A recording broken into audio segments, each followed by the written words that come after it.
Hey everybody, it's your buddy, Pete A. Turner, executive producer and host of The Break It Down Show. I've got a quick intro to do for you today. Brad Johnson is back for, I think it's his third visit. Brad is a former CIA field station chief. And what that means is basically he ran the guys who went out and tried to make the connections, make the liaisons. And so when we talk a lot about these things, we talk about his point of view as someone who's he's working at the last rung of the lower level, right? He's attached to the ground truth. And then he's trying to sort out what the heck the politicians, what the heck the generals, what the heck all of the people above him need, and then try to create that at his field office. That's what a station chief does. Okay, so what I do is below that. I actually go out and I try to find those sources of information. I'm trying to find those things out. And so I'm out there trying to plug those holes and test the strings and twist the knobs and see who I can get a hold of. And so when we talk about China and their influence, they're doing the same thing, but for their own ends. And so is Germany, and so is England, and so everybody does it, right? So when we talk about these things, we're looking at this as a big picture. Like, this is what we would do. We would be relentless. My job is to be in fill in the blank country and to go out and constantly make new connections and foster those connections and grow them and everything else. This is where you bring in the Robin Dreek stuff, where you try to create trust and confidence with somebody else as you try to create these relationships, so that it's not just this quid pro from me. It's a quid pro quo, or even just, hey, how do I help you? And then what I get in return is what I need. So we talk about these things. It works great at the ground level, except for above that, it doesn't work great. The policy people, the politicians, the politics, all of these P words all get in the way of trying to have a reliable mission, to hold ourselves accountable when people cheat, when people get things wrong. And so that's sort of the point of our conversation here, is how do we get this thing done right? And that's why Brad started the intelligence reform organization that he started. You can check that out in the show notes and go check it out. All right, enough about Brad and me talking. I think you'll dig it. It's really high-end spy stuff, but I think it's also sexy and cool. When you hear some of the political stuff, understand that we're frustrated by politics polluting intelligence. Intelligence is too hard to be ideological, to be political. So understand that that's where that comes from. All right. One other thing to say to you real quick, Save the Brave, savethebrave.org. We're growing. We're doing great things, in part because of all the work that you guys have done. If you haven't done anything and veterans are your thing, hey, by all means, Save the Brave, savethebrave.org. Check out the pictures from the Celebrity Softball Classic in Dallas last weekend. It was so much fun, and it looks like Save the Brave is going to have a big part of that next year. All right. One more thing to say to you. I care about you guys. I'm excited. Thank you all so much for your support. If you want to support the show, hit me up, Pete at breakitdownshow.com. Now here comes Brad Johnson. Lions Rock Productions.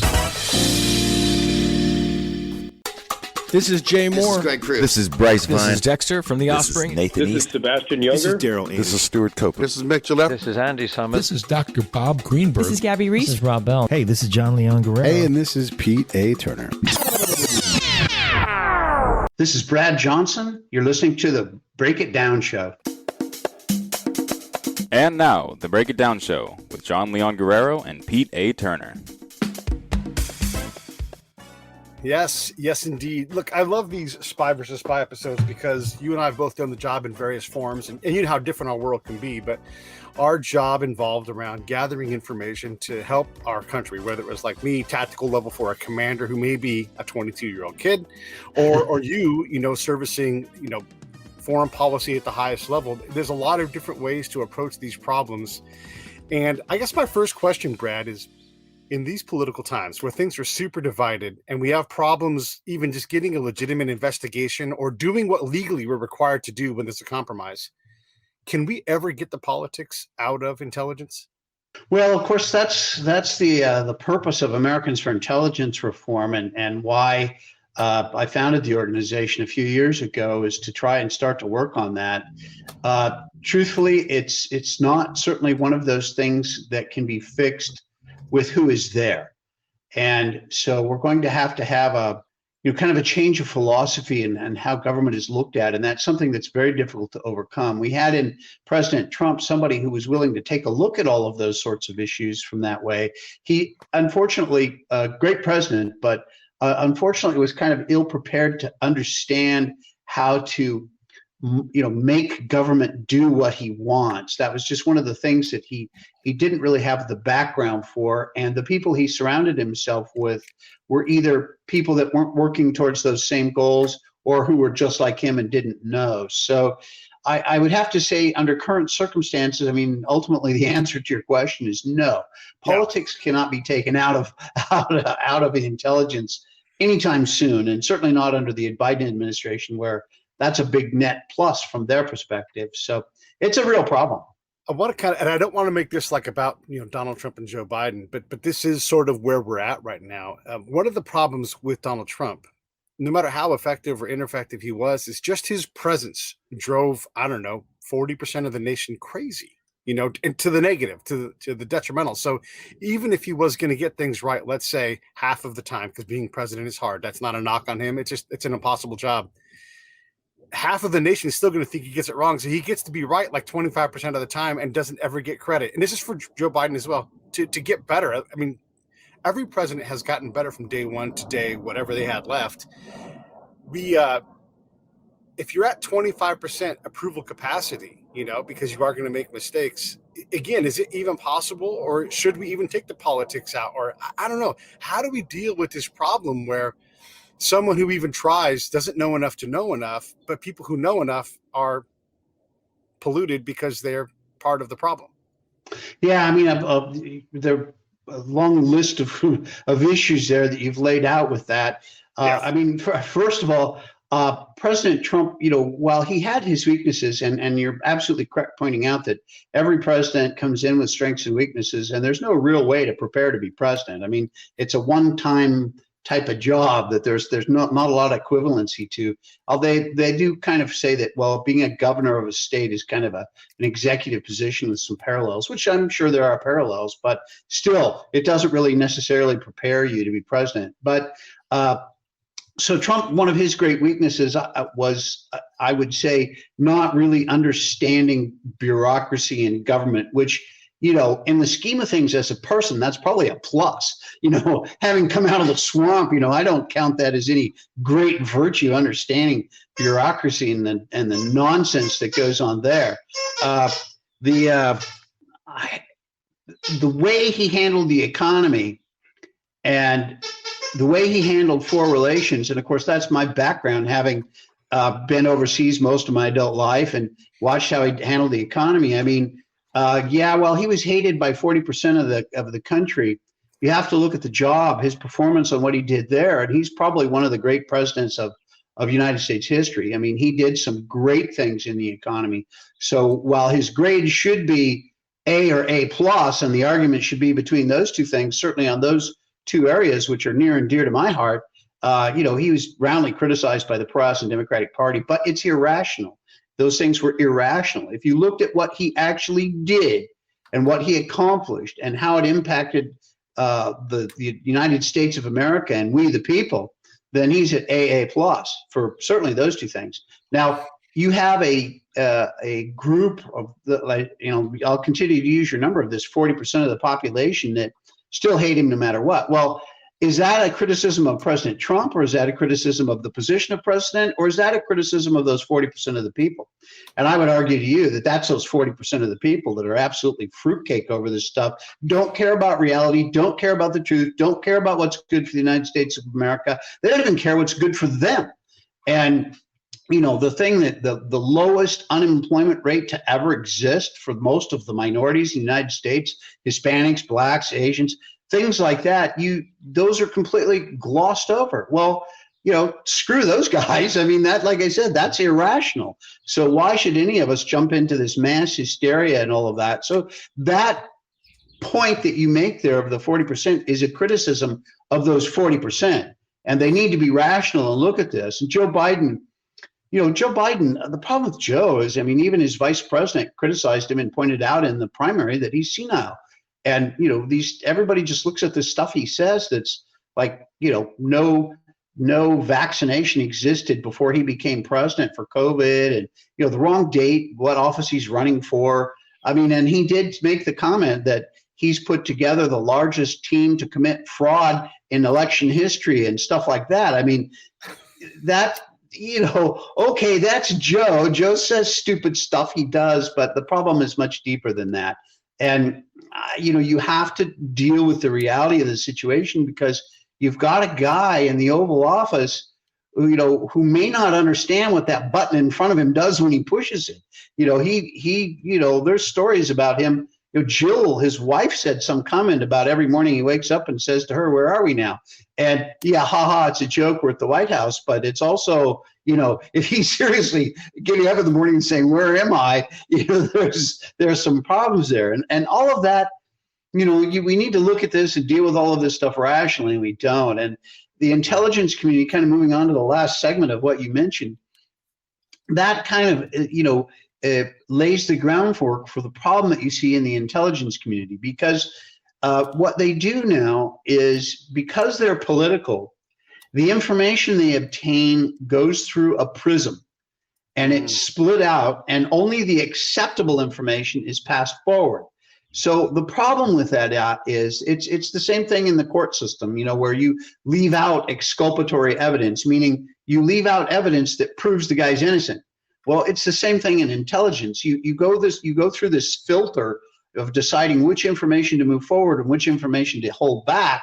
And what you do with that, because you're politically motivated in the way you filter it, that means what you're doing in essence is lying to decision makers, because it's not only a lie of commission, meaning you say something that's blatantly false. There's also a lie of omission, meaning you don't tell the full truth. Both of those are lies. And what we have here now is the intelligence community as a whole lying to decision makers, lying to our policymakers, the president and the Congress, and they do it in such a way that they're not able necessarily in the government sector to make the right decisions. So these politically motivated things are extraordinarily damaging to national security, and I would argue that there's cases of these sorts of decision-making processes already having gotten people killed. And certainly I would say and the ambassador in Benghazi is a beautiful example of that, where he knew he needed more security and had been begging and begging for more security, and was turned down because it wasn't politically expedient.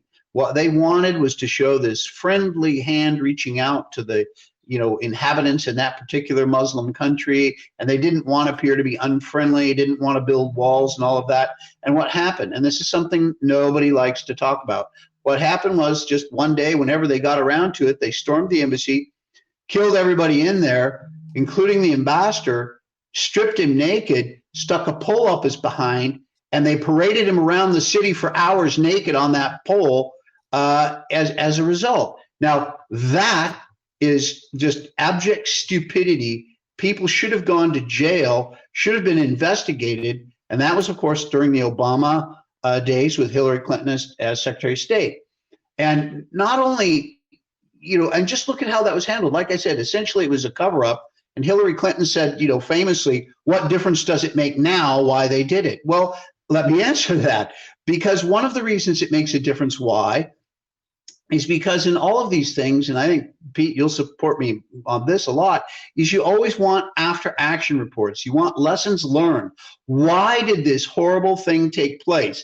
And you need to do a full study on each of these and go back and look at every step along the way so that you see every mistake that was made that led to this fiasco and the murder, not just of a man, but of a U.S. ambassador of the United States of America who represents our country overseas, in this case in Benghazi. And that's why you go back and do these, so that the same thing doesn't happen again. And that's why these things are so important. And I don't know. I wish we would just have a greater respect for what's important in national security and saving lives and those sorts of things. We just simply do not anymore. Yeah, it's always, it's hard for me when I talk to you because I get so impassioned about this thing. I think about what it means, like if I worked for you and I was out in the field collecting things, there's a couple things. Let me go back in time. That prism has several different lenses that are attached to it sometimes. Mm-hmm. When I write a report, I'm thinking about someone 4 or 5 echelons above me and what they're going to extract out. And because I've seen it, you'll see your sentence in there verbatim, and you're like, that's my sentence, completely out of context, and actually the opposite of what that report said. But it didn't suit that analyst's picture in their mind, So here's some ground truth comes and they change it. So even if it's not political, you have this problem of, we want to report that schools are working, and I might say, while there were 40 girls at the school on, the 14th when we all went there, I went back on the 15th and there were no kids in school. As a matter of fact, that location was being used as a business or whatever it is, right? But that's not what's reported up. What gets stripped out is all of the next day stuff and the performance of that school. So there's that aspect of intel. And then as we're trying to make these strategic and theoretic decisions and adjustments, we're not able to accurately do that. Then you bring in my faith in the structures, the big structures of the government, FBI, CIA, is completely destroyed. I know that there are good people on the ground, but the folks up top are far too interested in other things from my point of view. And that it doesn't go back to this, but this is the main moment. We've talked about this in the past. The fact that Secretary Clinton admits to having TS SCI on her server and that it's her fault, and nothing happens. She admits to it. And then there's also no investigation into what happened with all this information. It's like it didn't exist, no big deal. And then it turns into whataboutism. That's a significant problem. And you compromise a guy like me. We compromise an office like you would run in a foreign country because, who knows what's on that? I mean, anything that's on there is compromised, right? Absolutely. And and that particular case is one I find just so egregious. And it's one of those things. It's easier to talk about the FBI. So I tend to pick on them and don't mean to in particular. I mean, the CIA and NSA and DOD and State Department, many of those are much worse. It's just that the FBI is more of an open book. So it's easier to do some of these things. But plus, I got to be really careful about what I say about the CIA. I don't want to reveal anything that's classified. I have to follow certain guidelines and how I handle that. But for the FBI, what you brought up, for the example, the Hillary Clinton, classified documents, that was on, copies of a lot of that stuff were on the Anthony Weiner laptop, and the Anthony Weiner laptop was picked up in that child sex scandal part of what Anthony Weiner was up to in his spare time. But James Comey, then FBI director, made that famous speech in July of 2015, I believe it was, where he said, well, she was just sloppy, but, no prosecutor would go after this. But in that same speech, he admitted that there were, 12 or 15 lines of communications, so that when you respond to something, that all is in one line of all the different responses. And in these 12 or 15 lines of responses, there were a couple of hundred classified documents. So in each one of those, right? So you kind of add those up, and so you got, maybe 2,000 or 3,000 classified documents in there, which is a whole shit pot in my perspective, from my perspective, that are on some guy's laptop at his house, Anthony Weiner. Now, there's no ifs, ands, or buts. There's no questions there. The FBI, who took the computer initially, the investigator who was out in Seattle, Washington, found those. They were confirmed to be on there by the director of the FBI. And so we know that there were thousands of classified documents on this. 2 or 3, don't know how many, but 2,000 or 3,000 roughly classified documents on there. And nothing was done, as you say. And that the FBI IG did an inspection based on that. They went to the guy who was initially found it, the guy who was exploiting the computer, who did not have a clearance. And so he was hesitant to do much with this stuff. And he said that James Comey, and this is the FBI IG inspection, this isn't my interpretation of anything. This is what's stated in the IG inspection. That guy said that James Comey misled the American people by a factor of approximately 10 as to how many classified documents were on there. So we go from maybe 2,000 or 3,000 to maybe 20 or 30,000 classified documents on that computer. General Petraeus was cashiered, his career destroyed over one classified document that he had in his desk at home, locked in his desk, which is not proper storage. Right. And he showed it to his girlfriend/lover, who had a clearance, by the way. And he showed her this classified document and then put it back and locked it in the drawer. Okay, Petraeus, dumbass mistake. Okay, cashiered over it. He paid the price for it. And in this computer that Anthony Weiner had, that his personal computer, he had 20 or 30 classified 1,000 documents on there. And one more aspect of it, there was a second IG inspection done. This computer was taken to Quantico, where the FBI has its forensics lab. It's being stored there according to the second IG report, FBI IG report. And in that second FBI IG report, again, not me saying any of this, this is right out of the report, there was a second memory in that computer that had an equal amount of information, which they did not open and look at. And so that then doubles what's on that computer. So now we don't know if there was any overlap or anything between those. Maybe some of these were the same documents, maybe they were different. But that then gives the potential or the possibility of no longer 20 or 30,000 classified documents, but maybe 40 to 60,000 classified. Just averaging it out, let's call it maybe as many as 50,000 classified documents on it, and nobody cares. Again, I go back. That is a lot of stuff, and some portion of that was TSSCI, which is top secret, the highest stuff that's in there, sources and methods and all of that. Some of that stuff was CIA, some of it was State Department, some of it was NSA. Nobody ever looked to see, and all of that information would have immediately been hacked. It would be child's play for people like Russia and China to have gotten all of that information. So here we're in a situation where Russia and China had all that, have exploited it for years. We've had a number of CIA assets through these periods of time be wrapped up and executed by their governments for reporting to the CIA, including most specifically in China. And we don't know if it came from that. It could have been from this stuff. Now, probably not, or maybe some portions were, some weren't. Maybe, and intelligence doesn't work necessarily in a linear way. What's been reported and leaked on that is that these ones in China, for example, were caught by using a crappy communication system that didn't stand up to the scrutiny. But how did they find that communication system? Maybe they learned about it from these documents, and they exploited that information, tracked it back to the communication system, which then tracked them back to these guys, of which I believe they took out and shot by firing squad 20 some odd people. And a couple of other went to prison. I'm sure they're all dead by now, but and these were they were taken out of their desk, walked out the front door and shot right outside the front door, so all of their coworkers would see the dead bodies and understand the risks that were entailed in this. So you look at this sort of stuff, and there's thing after thing after thing just like this, and I would argue the FISA court thing too. We know 100% for a fact, confirmed by the court systems and what we've gone through, that there was fraud and perjury in those FISA requests to a FISA court judge in order for the FBI to surveil initially candidate Trump and then later President Trump.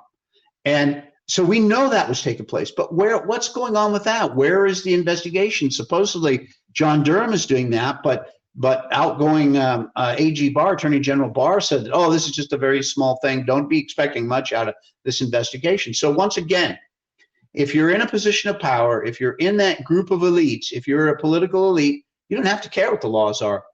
You can do anything. You can do anything, including negligence, perhaps, that got the U.S. ambassador killed. You can take classified documents home and put them on your laptop, and who knows how many people got killed out of that. What sort of secrets were betrayed out of that are important to U.S. national security? Nobody knows, because we never looked. You're just thing after thing, including dead people, and nobody cares. Nobody cares. I mean, what does it take to get to the point where these elites are going to be investigated and pay the price for their crimes? I mean, all the stuff I've laid out, like I said, none of it is my opinion. These are observable facts that we know are true, and yet nothing is being done. If the FBI were not corrupt, politically corrupt, and if the DOJ were not politically corrupt, somebody would have gone to jail for those things. Now, I'm not saying, necessarily it's Hillary Clinton, but Anthony Weiner we know is guilty because he had thousands of classified documents on his computer at home. Every one of those is individually illegal. Now, any law enforcement of any consequence, and most assuredly including the FBI, all day long will go to a guy like that and say, okay, here we have about 10,000 years worth of crime for you to go to jail for. Do you want to go to jail for it? Or would you like to tell us how you got those on your computer? Somebody's going to jail for this. Is it going to be you? Or you want to tell us, who's the next person up the totem pole? And, on certainly his wife, because he didn't have direct access to it. So it had to come through Huma, his wife. Yeah. So then they go to Huma and say, Huma, are you going to jail for 5 consecutive life sentences? Or are you going to tell us where you got these? Right. And, she either sings like a little birdie, or she and her ex-husband go to jail forever. This is something law enforcement could do all day long. And yet that computer sits right now in Quantico because of a corrupt DOJ and a corrupt FBI at the leadership levels. Now, rank and file, there's good people all over the FBI and DOJ, I'm sure. But at the leadership level, it's a cesspool. And if you are 100% wrong on all of that assessment, the thing is when you have Bill Clinton in the Attorney General's plane on the day his wife's going through her subject interview, which is exactly what that was. You can't do that and expect us to take you seriously. Like we have information you haven't even followed up on. So as a ground collector, as someone that I would look, if I was an opposing force, China, Ghana, whatever country it is, I'm going to say, let's go spend a couple $1 million and see who else we can get. We see that, and again, it happens to be Democrats in these examples, but this is across the board. Dianne Feinstein has a spy as her chief of staff. Oh my God, no big deal. Okay, I mean, how do you not? I would lose my clearance. I would lose my clearance in a second if I had employed for decades a Chinese spy. So you see all these holes that encourages compromise, and then, like you said, if we're not even going to follow up, if we're going to act like we don't care, then the Americans don't care about this stuff. And we are going to compromise other things. So it's not just dead bodies. I'm fascinated by, first off, what was the number? I think it was every 20 hours on average, there is a counterintelligence case opened against China by the United States. So every day. And every time they ship some kind of piece of electrical equipment for our electrical grid, it gets impounded, and the DOE runs through it trying to figure out how it's compromised, because we already know that it is. And they can't keep up with that work. There are all these holes that we like you said, we act like we don't care. Should we care? I don't know. We passed the point. If we're past the point of politics getting out of this, Brad, what do we do about this? This is a mess. We're completely compromised. They're just, the Chinese are like a leech, on our backs, sucking the lifeblood out of us. There's just no question. And now we've seen some of the Biden picks. Forgive me for going back into Biden. I know you don't want to make it so political, but, some of these people, like the UN ambassador, was somebody who was basically on the payroll of the Chinese. She was part of a foundation, a nonprofit, of which with millions of dollars were funneled into it, openly by the Chinese. They were supporting this effort. So in essence, you have somebody on the payroll of the Chinese moving over to a UN ambassador.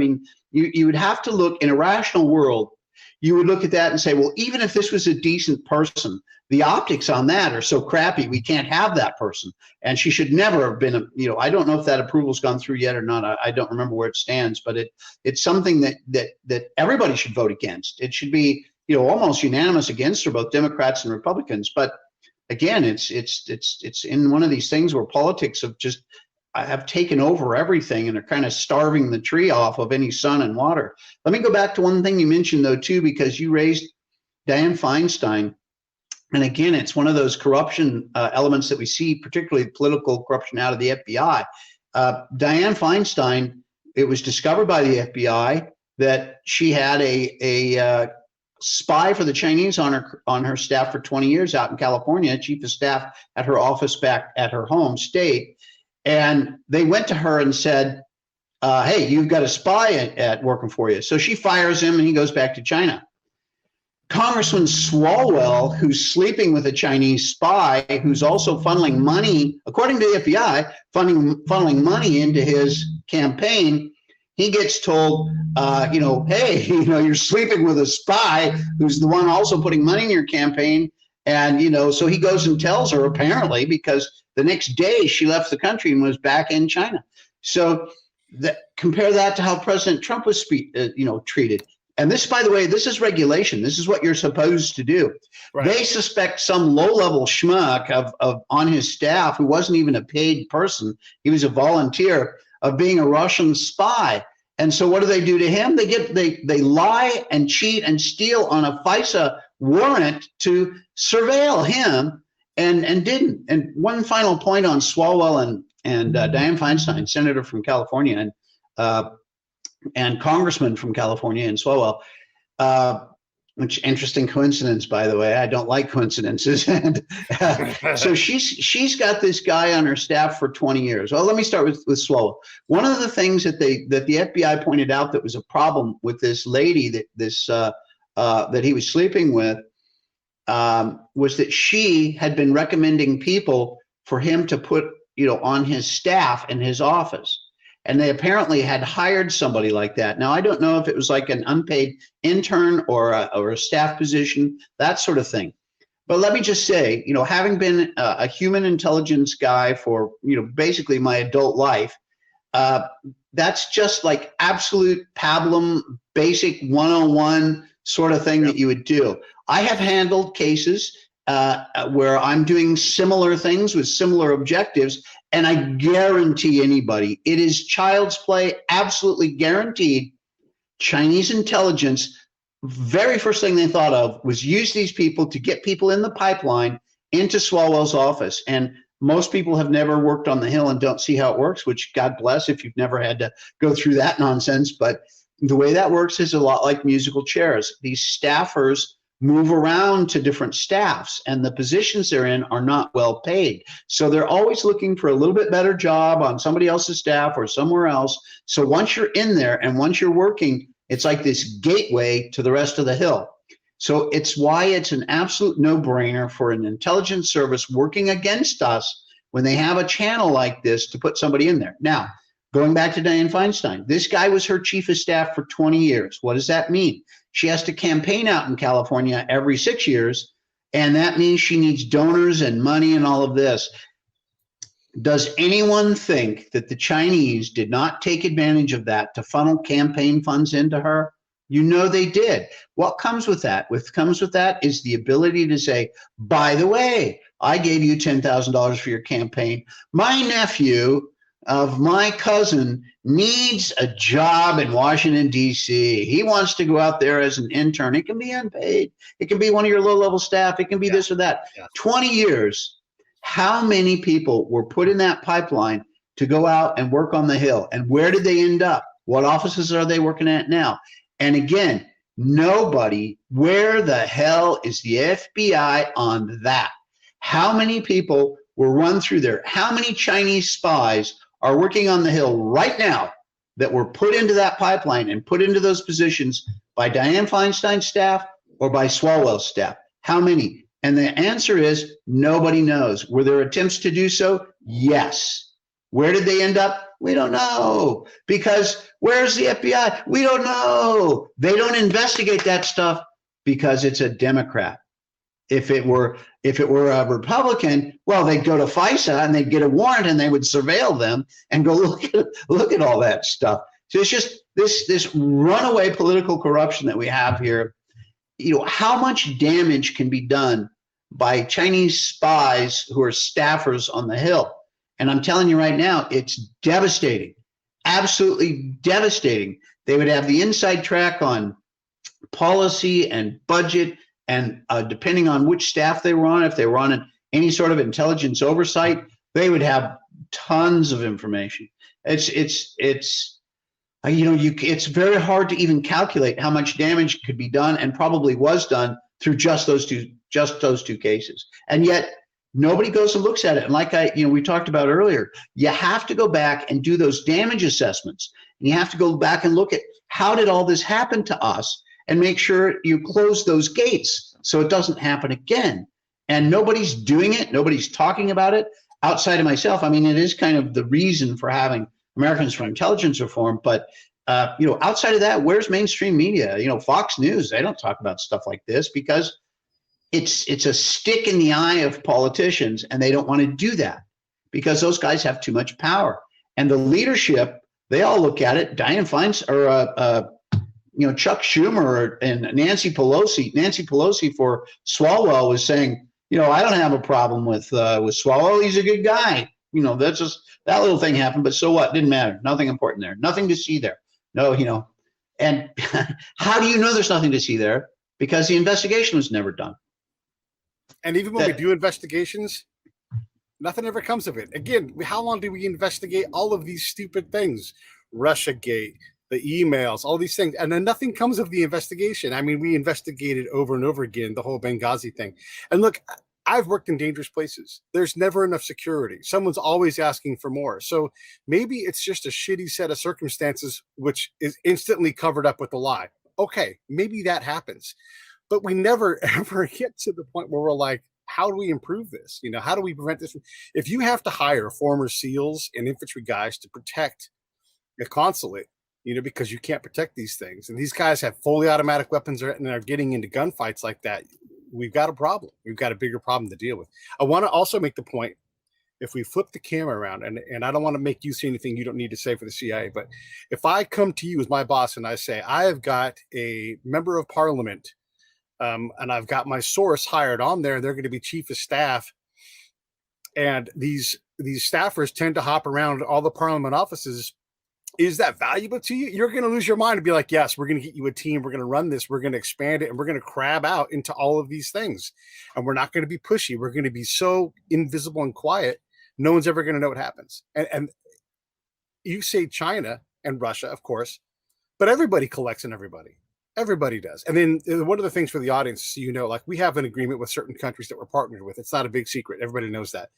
China does the same thing. And so if it's not China getting in, it's somebody else getting in and working with China to share this information. It absolutely is a competitive contest, and they're trying to get information, and people die.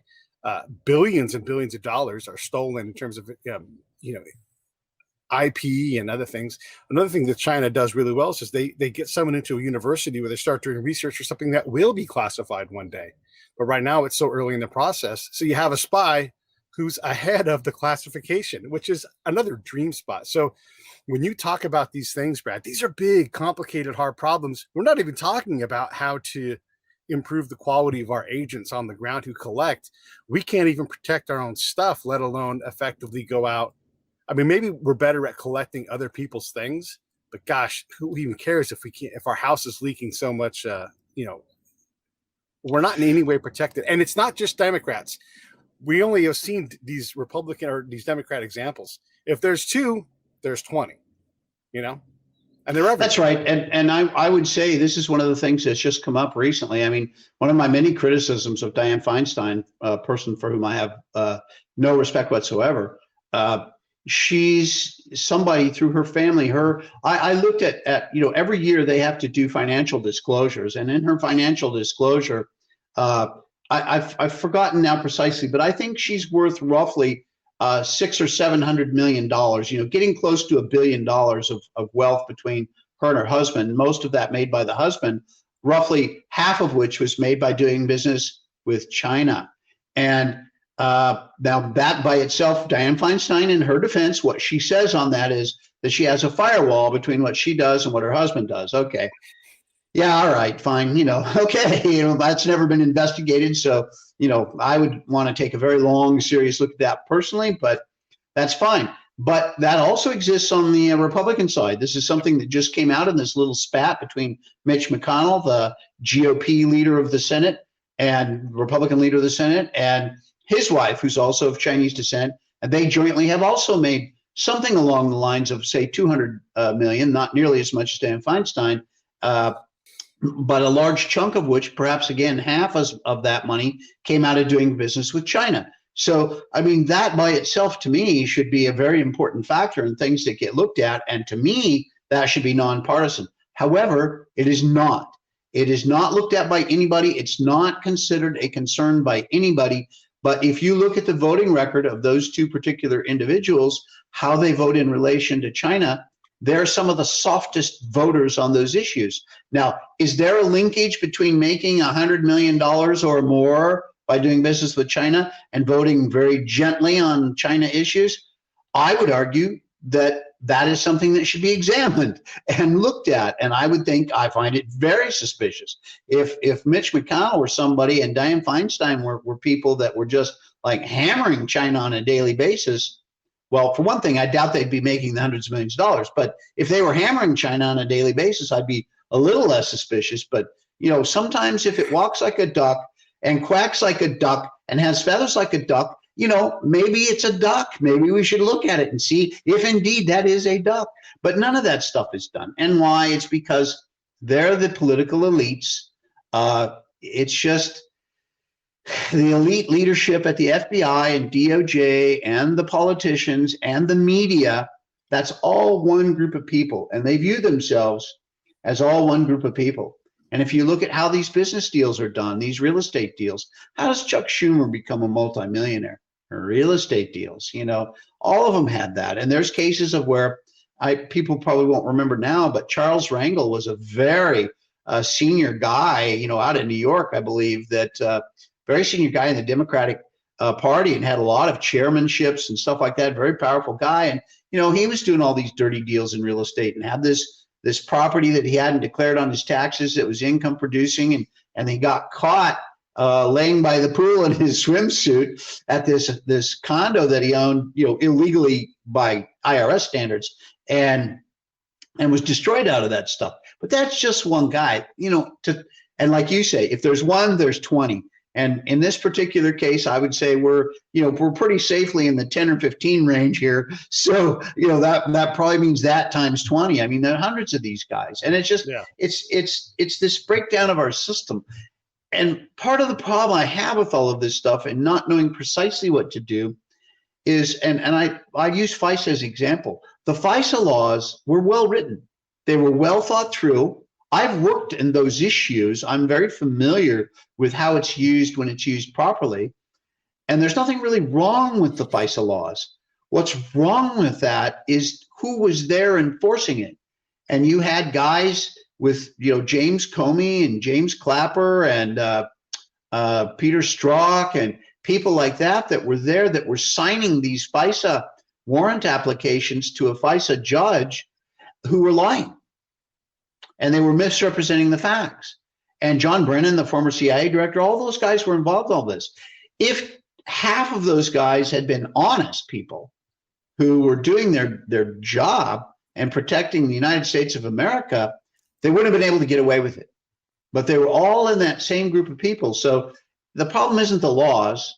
The problem is the people who were there, which, by the way, going back to President Trump, as I say, one of his weaknesses, I would argue, in coming into the presidency was that's something he did not understand. He talked about draining the swamp, but draining the swamp to him was reducing regulation and red tape, which he did do very effectively. But what he didn't understand, I believe, at least initially, now I'm sure he does, but what he didn't understand was that those guys are the swamp. And in order to drain the swamp, you have to get rid of those guys.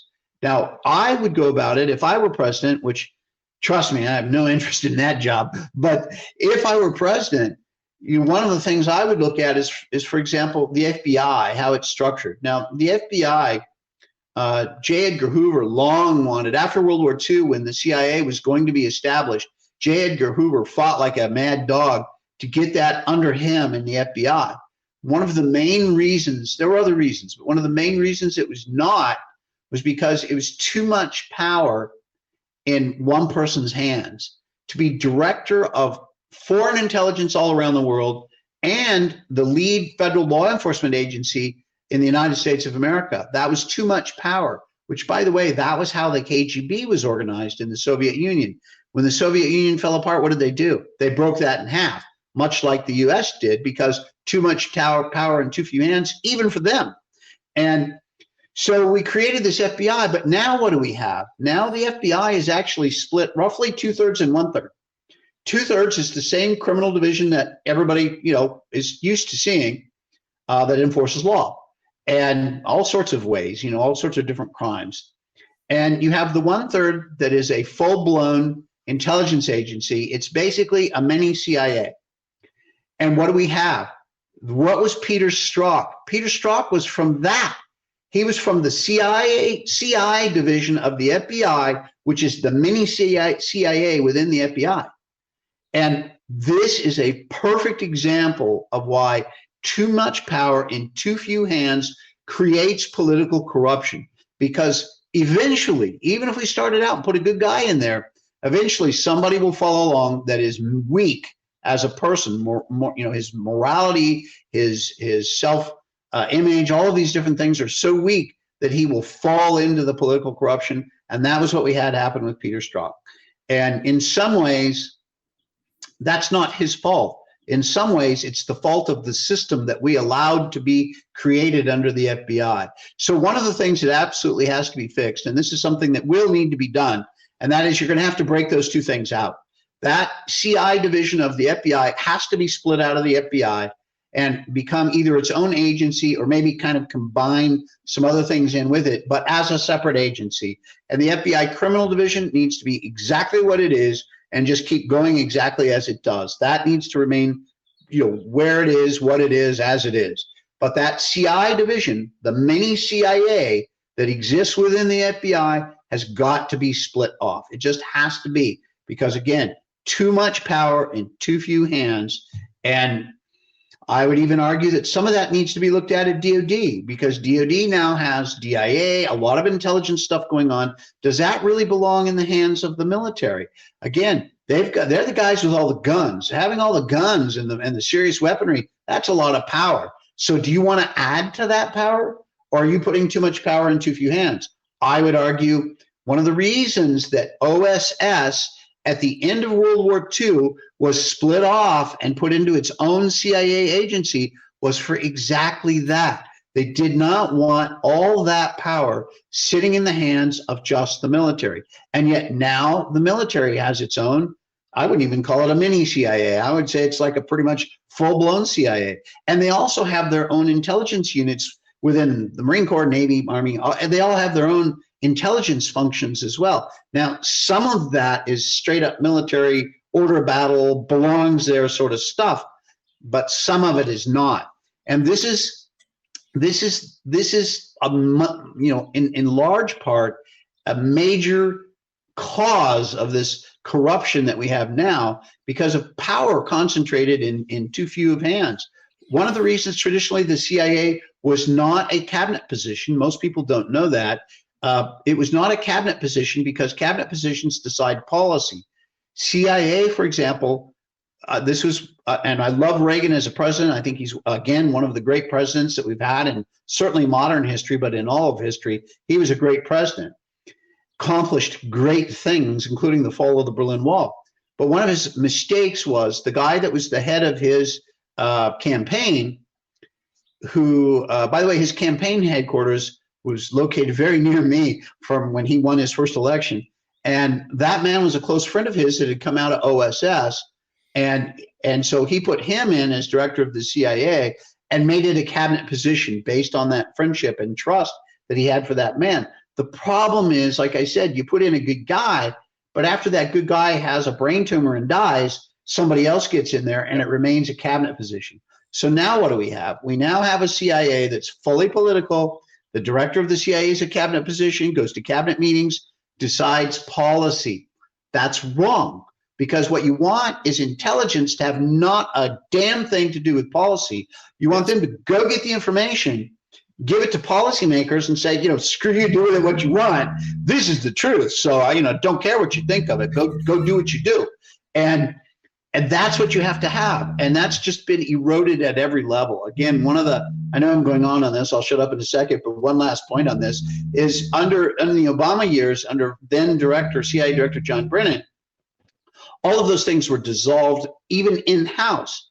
And you have the Directorate of Operations, which is where I spent my career, which is the spy business, espionage, covert action, all of those things. That was the Directorate of Operations. That was dissolved, and now it's one size fits all. Now, there are many, many, many problems with that. I would argue to you that it's exceptionally stupid. to have done that, and I'm stunned that this has remained in place this long. But one of the main problems out of that really is important is now you have analysts also involved in collection. Uh-oh. What works well is that there's a separation there, which is how it was originally run for like 5 decades. But what happened when that was all done away with and eroded, you had operations that went out, recruited people, found the information, wrote it up and sent it in. Don't care what you do with it. Here's the truth. Damn the torpedoes. And the analysts get it, and they take all analytical information from everywhere, including open source, OSINT, SIGINT, signals intelligence, whatever they get, the human sources, they put it together, they put a product up. Again, they don't have anything to do with policy, and they send that forward. But now what we have is even down at the level of the analysts, they're involved in the collection process. And what happens? We in the business, we called it falling in love with your source. Yep. Because you're the guy that collects it. You get that information from that source, and you trust him and like him. You go, well, this is what's right. And all that other information out there that's contradictory, I'm not going to listen to any of that because my guy told me this. And that is one of the problems. And our intelligence system, just top to bottom, bottom to top, sideways, it's just been destroyed by these guys. And this is just, again, one of the elements of it. Though you have to have operations be separate. They go collect the information. You have to have the analysts be separate and have their product that they do, and it not be involved in policy. Because what happens is you become like the Department of State. What happened to them after World War II, they became bureaucratized, but to them, and this is something they're widely criticized over this, it comes up every few years. I'm definitely not the first person to point this out. But because they create policy becomes the objective to fulfill the policy, not to fix the problem. I can give many examples of this, but I'll just use one that's recent history out of Yugoslavia, and they created Bosnia. So they needed to have a peace solution that respected all parties. So that was the policy. So they set about to do the policy, and the policy became the objective, which they succeeded. They were able to force this down everybody's throats by having international forces in Bosnia and these countries nearby to enforce this. And so it was shoved down everybody's throats. So what is Bosnia? Bosnia is a town of Sarajevo that was largely Muslim. Those were the Muslims, a long historical thing, I won't get into it, but it was a little byproduct of the Ottoman Empire collapsing that got left behind. That was just a town with some Muslims in it. And around it was Croatia and Serbia. So in order to make that policy work, they shaved off a chunk of Croatia, shaved off a chunk of Serbia, and boom, put it into this coalition country that's now Bosnia. So what did that actually accomplish? Now, the violence in there is well established. We all know everybody killed everybody. There were no innocent people involved in this. And there are a lot of movies and documentaries, and there's absolute proof that everybody killed everybody. Muslims were guilty, Croats were guilty, Serbs were guilty. They're all guilty. They even so killed what did themselves. This policy accomplish? This peace policy that they decided was this greatest thing, what it did was made absolutely 100% sure that when all of those troops finally leave, the fighting picks back up again. That's what they did. That's what that policy accomplished. It made sure that there'll be another war. So this is just a perfect example of that, where if you're making policy and policy becomes the objective, not creating a lasting peace, then that's how you get led astray. And that, like I say, I'm not the first to point this out about State Department, but it's why State Department is so useless and broken and worthless as an organization. And again, somebody has to come in and just whip this into shape and create something that's useful again. Like before World War II, State Department was one of the greatest organizations on earth, and it just went away into the night after World War II. So it's destroyed. So I've gone on too long. I'll shut up for a bit. No, come on. That was awesome. That was awesome. There are so many things I want to say to that. One, I totally agree with you. The State Department, one, should be a lot bigger for the job that they try to do. Two, they are full of arrogant, ignorant people. It's straight up. all the way down to the bottom. I've seen too many eyes roll at too many partners. It is embarrassingly horrible. So the impact that they think that they can have is not happening. If you're in the State Department and you're good at your job, I'm not talking about you. The problem is if you ask everybody in the State Department who's great at their job, they'd all raise their hand. And there's a problem with that. Same thing goes true for human intelligence collectors. We're all the best at working with interpreters. We're all the best at gathering information. It's not true.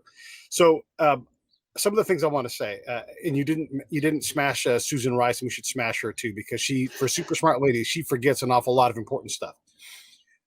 If you are not a source, you should act like it. People who are exploited act like it. They have things that all sources have, and hundreds of millions of dollars. If you don't want to be accused of being someone else's source and being exploited, you probably should have a better answer for why you have hundreds of millions of dollars. And none of those folks do, because they're exploited. As a Californian, I love my home state. It's I'm in a tent and it's hot in here. I got to take my long sleeve shirt off. It's great here, but I'm not represented in Congress. Neither a senator represents anything that I value. And I don't value bad things. I value, let's work hard, and those that can't help themselves, let's help them, and let's get them working hard. And that's my basic philosophy. I believe in everybody. If that's not a good philosophy, sorry, that's my philosophy. So now I see someone who's got hundreds of millions of dollars through this stuff, a train to nowhere, all these things that we do. It's not going to, and then the Chinese problem is so crazy, Brad. It's so crazy. I don't know how we fix this. I don't know how we fix the State Department. We collect way too much intelligence on ourselves, and we allow too much of that in the private sector as well. The NSA, and I understand why Ed Snowden did what he did. I'm still conflicted about it, but I also am glad that he mentioned that, because that's not what we're supposed to do to each other. So there's a lot of problems in trying to deal with these things. And I guess all of the things I want to say, I'm going to drone on too long, and no one wants to hear me talk. We want to hear you talk. If you could change one thing, or even two things, like right now, Joe Biden, by miracle, calls you and says, hey, you know what the hell you're doing. Where would you want to put your effort? Like, he's like, you have a task force. I'm going to give you a budget. You get to work on one problem. What's the one problem you think you can tackle in the next 4 years? Well, I mean, of course, my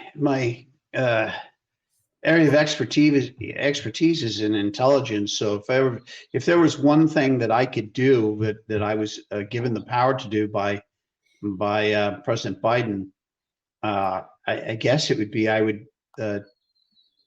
would try to repair the CIA, viewing it as the core of our intelligence community, which is what we're up to 18 agencies, I think, now, because they just added the Space Force into the intelligence community. So I think it's 18 now, which that number just keeps growing. And how many should there be? Legitimately, like off the top of your head, what would you say? I mean, obviously, the DoD needs its family of collectors. I understand. Yes. DOE, very important job. I'm running out of people to say now. FBI, CIA, internally, sure, okay, great. CIA, yep. But there are so many more than that. There's so many. There are, and yeah, I don't know. I mean, it's the world is changing, and we need to adapt accordingly. And certainly how intelligence has moved around from place to place has evolved. So those things need to be attacked. In the overall scheme of thing, yes, it needs to be reduced from 18. I think you could probably cut it by 2/3 and have a more efficient system that way, because of all the mission creep and overlap that just constantly grows. I mean, the DNI, for example, was originally envisioned as being this executive office of the Director of National Intelligence and a staff of something like 40 people was how it was initially passed and envisioned. And very quickly that turned into a few hundred to be able to do this, that, or the other. And then now it's grown to thousands, because they've decided to do what? They've decided to copy all the same stuff everybody's already doing, and now they have their own analysts and stuff.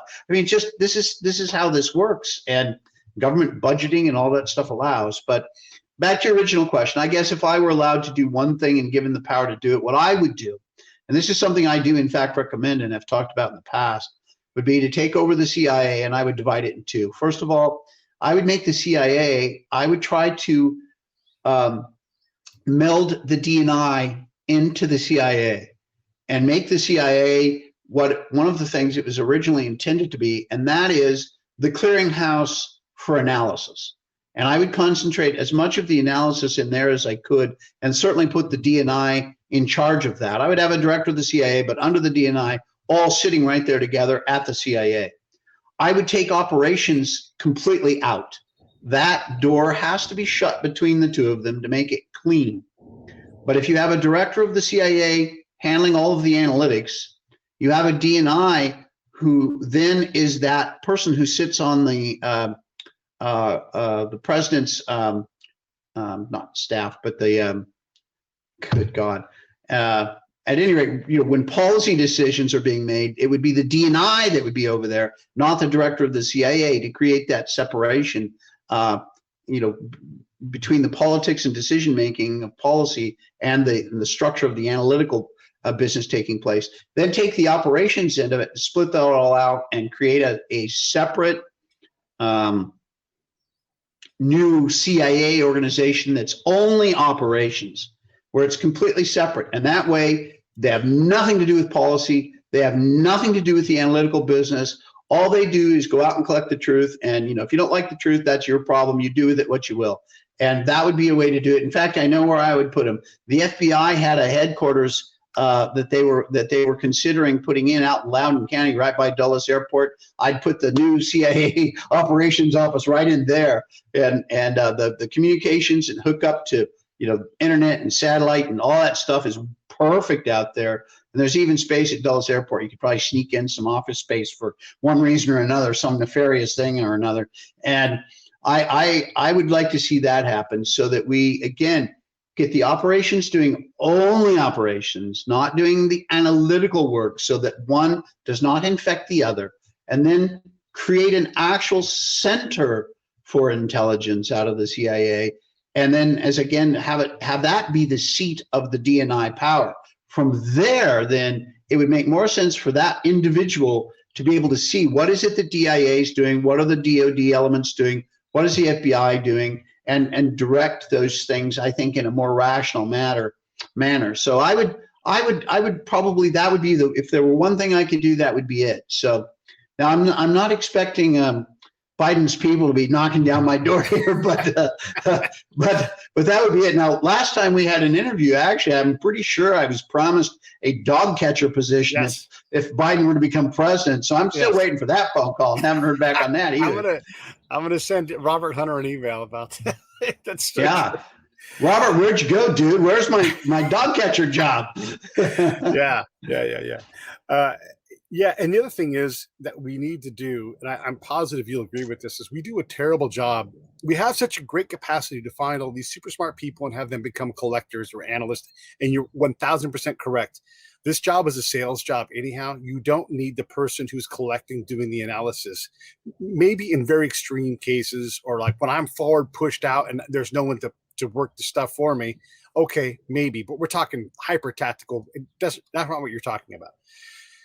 But when I left the Army, my captain didn't even follow through with his job of saying, hey, let's get you re-upped. What's next?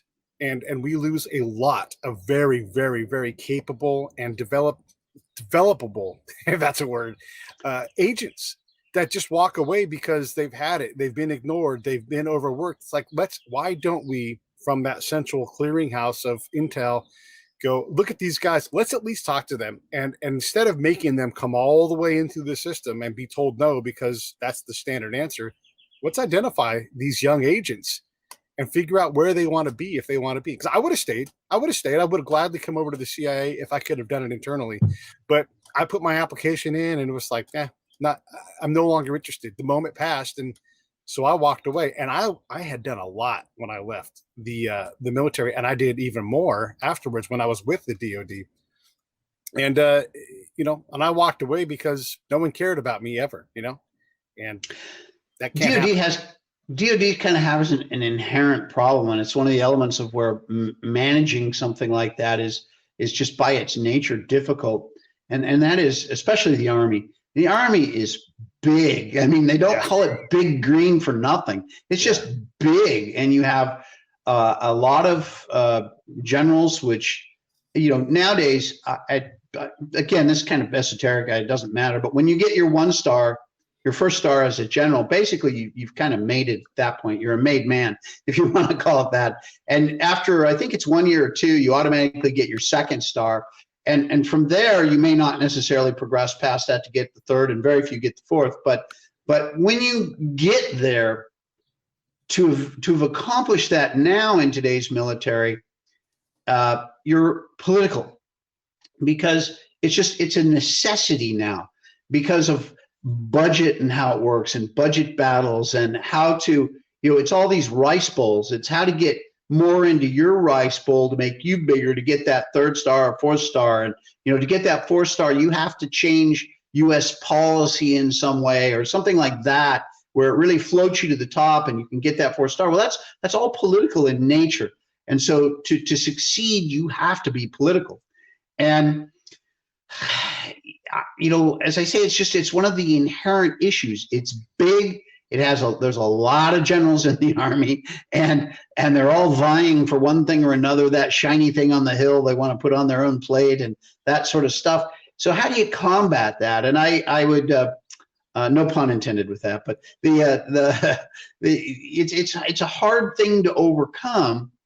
And I don't know that there is a solution. In the private sector, you have profit motive that streamlines all of this. Yeah. But in government, not only do you not have that private sector motive for keeping everything in line and keeping everything, clean and crisp and organized, most of the people that work in government have never worked in private sector. It's been a while since I've seen the figures, but it's something like 85 or 90% of people in government have only ever been in government. So they have no clue what it is to have a profit motive, to meet payroll, to have to pay payroll taxes, to know that if you're off, then the state runs a lot of that payroll tax stuff. Each state, those guys are crazy on this stuff. If you're off by a penny, and by the way, those withholding rates and stuff, the state is entitled to change them with zero notice multiple times a day. So if you go in and look and say, okay, for my state withholding, I have to take this much out of this check, and they changed the rate this morning, so I know I'm dead on. But at 5 p.m. that afternoon, they change it again, but you're already cutting checks, and they go out, they're dated the next morning, and they go out, and you're off by a penny, you get huge fines for that. Well, that means that any normal person trying to run a small business can't do it. You have to have a service to do it. That starts to get expensive and all that. People who've never come out of that stuff don't understand that you need to have bang for the buck, and you have to have efficiency, work methodology, all that stuff. They don't know, they don't care. And in fact, now I before I went to the CIA, I came out of banking, which, oh my God, to have gone into operations out of banking. I mean, talk about opposite ends. That really is, there's an enormous gulf between those two things. And I remember looking at people, and we were talking about operations, and I'm saying, well, look, we're spending X amount of money on this, and what we're getting out of it is this. That's not much. We're not getting much bang for the buck. Over here, we've got this other program why don't we take half this money, put it over there where we get, 1,000 times the results? And I have people get mad at me for that. I mean, in the CIA, those are fighting words to say, well, that's an inefficient use of our money. This makes way more sense. That's like telling somebody to, F off, in manager speak, because that would, they all look at it as rice bowls and budgets, and how do I make myself powerful, and how do I get ahead? And here's a great example of that.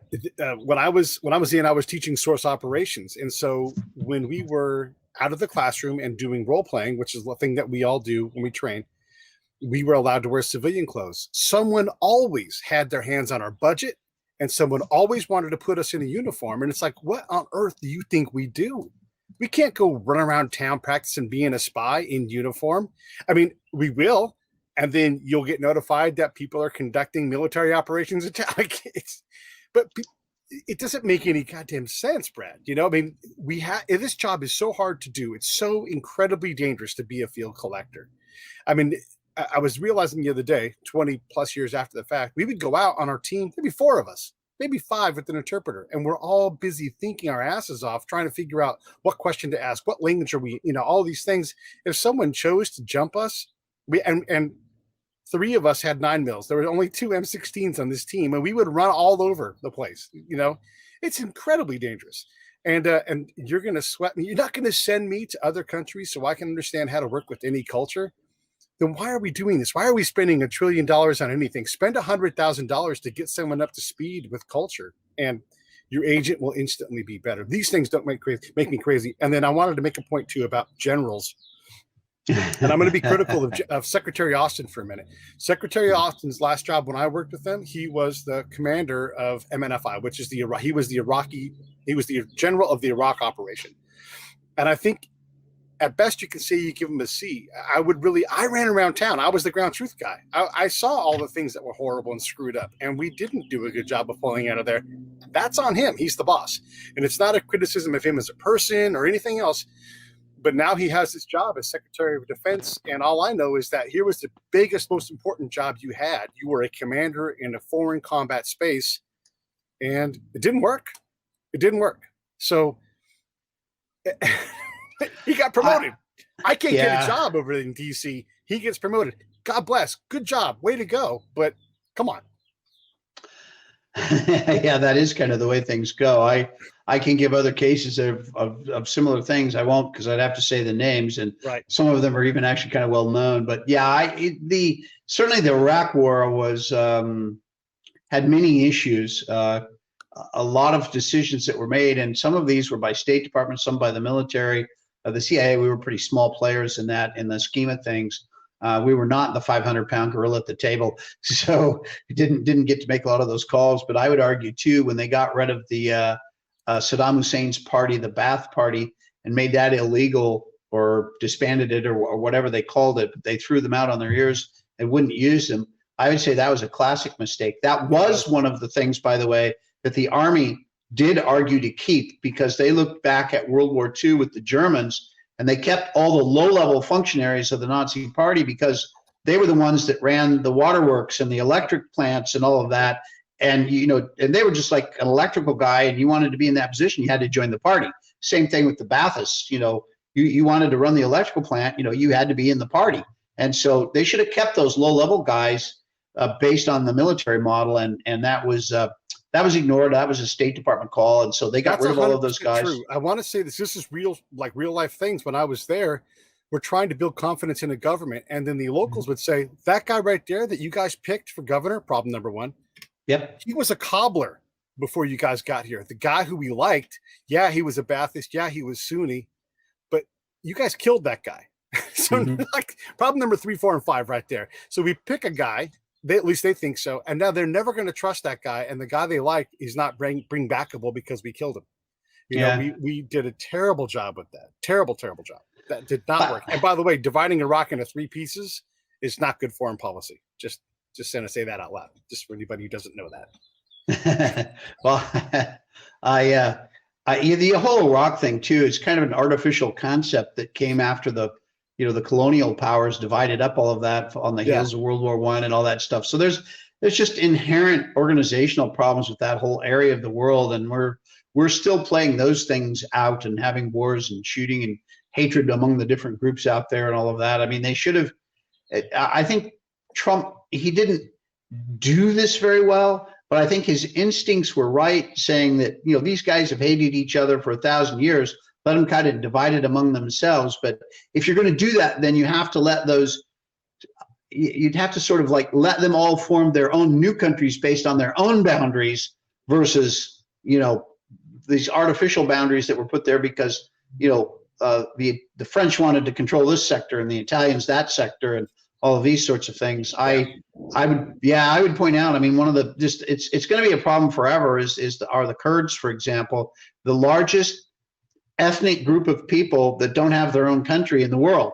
And, the Turks hate them and all of that. They hate the Turks too, by the way. And, and they have sections of Syria and Iraq, and it's a mess. That's all a mess. And that all comes out of that artificial separation into these different countries. That's kind of similar to the thing I was saying about what happened in the formation of Bosnia. It's one of those things that you look at it and go, okay, well, that's going to cause a war down the line. And this is just one more of those sorts of things. And how do you, something that's fracked up, how do you unfrack that? And it's hard, it's hard. I don't know the solution to that. It'll get solved someday they'll take care of it. But unfortunately, it's going to be like the whole conversation about Donald Trump leaving our ally, the Kurds, behind. First off, not an ally. Second, our relationship with the Kurds is born on and will always be one of we're going to pull the foot. We're Lucy to their Charlie Brown. We will always pull the football away from them because there's not a president that has the balls to draw a circle on the map and say that's Kurdistan, and I dare anybody to say otherwise. No one's going to do that. And so we are always going to turn our backs on them. We are always going to do that because no one has the desire to take that fight on. And so all this commentary against Donald Trump about that, it's stupid because anybody who knows that there was never going to be a Kurdistan anytime in the next 20 years. Maybe down the road something happens, but not right now. No way.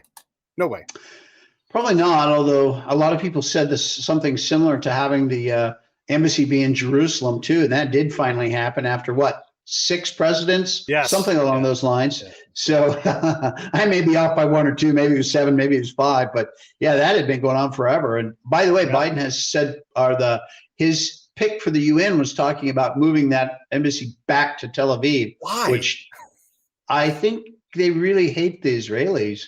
I mean, the capital of Israel is it's Jerusalem. Yeah, it's Jerusalem. It's still going to be Jerusalem. It's always been Jerusalem. Yeah, it's also the capital of Palestine. Whatever. Yeah, fine. Made that there's sections of that city that Bethlehem is right in there, part of Jerusalem, and that's Arab-controlled area. Fine, okay, there. Make that the southern Jerusalem, and that's your part to have the capital out of. Yeah. And, which, by the way, I don't know that Bethlehem is south of Jerusalem or not. So don't write me letters, on that. I would like to call this stuff big boy politics. Where we just be big boys, put on our big boy pants, and go in there and face the earth as it really is versus what we want it to be. And fine, Taiwan claims all of China and China claims Taiwan, and just to make them 2 damn countries. I know they'll both hate it, but recognize Taiwan for a separate country. It's been separate for decades and decades. Right. It's its own economy, its own system, and all of that. Make it a separate country, and they'll be safer because China's going to come in and take them back first chance they get. And I would not be surprised to see some very serious, dangerous things go on related to that over these next 4 years or however long Biden's in there, because he's so soft on those issues, and the people who've been brought in are very pro-China. So I really fear for Taiwan in that, and the Philippines and other areas where they're having conflict with the Chinese in the South Pacific, South China Sea, and even Australia, which people don't realize how many problems are going on for them in that area too. They just had a case of it was a gentleman who is of Chinese descent, who was Australian, who went to the authorities because the Chinese pitched him. He was thinking about running for parliament in Australia, and the Chinese pitched him and said, "Run for parliament. We'll fund you. We'll give you $1 million to run your campaign." It wasn't disclosed how much they were going to pay him separately, but presumably if they were going to give $1 million for the campaign, they'd pay him another $1 million or something, because the Chinese wanted a reporting source in the Australian parliament. And that guy ended up dead in kind of unusual circumstances. They claim, it was just some innocent thing he died of. I don't know. It's awfully convenient to the Chinese that guy ended up dead. So I wonder, but that's what the Australian authorities say. So that's a very strained relationship down there too. There's that whole area, and you have to take into consideration India, who's had, I don't know, at least half a dozen fairly serious border conflicts with China, where they've had pitched battles between fairly small groups, but where, say, 10 or 20 people are killed on each side in these things, and they've just gone to Russia. Russia's usually the supplier for Indian military equipment, and they just bought, I think it was a deal for 250 frontline tanks. Right. And tanks are not are not a ground-based air defense system that sits there and it's defensive in nature. Tanks are read Patton's book. The tank is for attack, and 250 top line tanks in India. That their thinking has to be something along the lines: if China comes in, we have to go on a counterattack and be able to mount a major offensive. And 250 tanks is a sizable force, and assuming they'd be able to probably put out 150 or maybe 200 of them at a time, working condition and all that. But that's still, 150 tanks. That's a lot of tanks too. And everything that goes with it. And yeah, to be fair, I mean, and you're 100% right. Tanks are for going somewhere. You can leave them as like a very scary wall, but unless there's a whole bunch of fuel trucks lined up behind them, they're not going anywhere, And so that's your image right there coming through. Like, oh yeah, the tanks are there. However, now there's 1,000 fuel trucks behind them. Uh-oh. Yep. They're getting ready to go. Hey, listen, It's Friday. I don't want to keep you any longer. It's always great to talk to you. I appreciate it. Everybody should go check out Brad's website, Americans for Intelligence Reform. You can see that link on the screen. And of course, if you're listening on the podcast side, you'll be able to go into the show notes and you'll get that. Reach out to Brad. He absolutely is engageable, and you can talk to him and ask him these questions. These are big, huge problems we're talking about. And you have to have people that, I was taught to be above reproach, Brad. That's what I was taught. Be above reproach so that when someone looks at you, look at me and Peter Strzok, which one of those guys is more above reproach, right? You put me in those jobs, I'm not going to make money off of that. I'm not going to do that because I don't want any sense of impropriety. We've lost control of that. And there are too many Strzoks up there who are looking to enrich themselves. And it's always funny. I'm not a big fan of Donald Trump, but it is funny when people say, especially people on the left, we should have term limits. And I'm like, oh, that's funny because Donald Trump ran on term limits, but we didn't pick him. So it's hilarious. Anything in closing? Well, no, great speaking with you again. Yeah, I'm actually closing comments with everything going on would probably take me another 20 minutes. So I won't launch into all of that. But thank you for having me again. It's always a pleasure to speak with you. And I am waiting for that offer of that dog catcher job. So don't let me down again on that.